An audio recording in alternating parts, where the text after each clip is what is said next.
சென்னை டாஸ்மாக் தலைமை அலுவலகம் மற்றும் தமிழகத்தில் உள்ள தனியார் மது ஆலைகளில் இன்றும் அமலாக்கத்துறை சோதனை நடைபெற்று வருகிறது.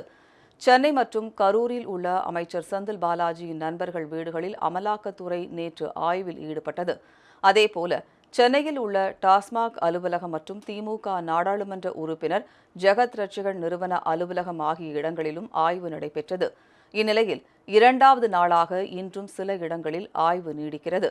புதுக்கோட்டை மாவட்டம் கல்லாக்கோட்டையில் உள்ள தனியார் மதுபான ஆலையில் விடிய விடிய சோதனை நடைபெற்றது.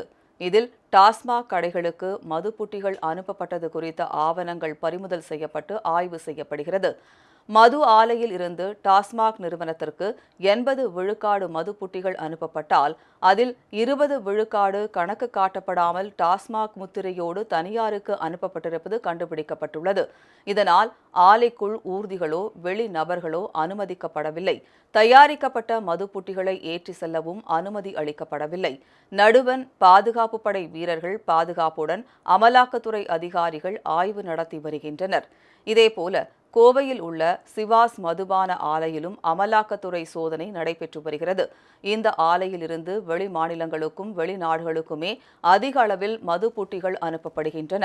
எனவே மது ஆலை வழக்கம் போல செயல்படுகிறது. சென்னை அம்பத்தூரில் உள்ள மதுபான கிடங்கிலும் அமலாக்கத்துறை ஆய்வு நடைபெற்றது. அப்போது ஆவணங்களுடன் இருப்பு வைக்கப்பட்டுள்ள மதுப்புட்டிகள் சரிபார்க்கப்பட்டது.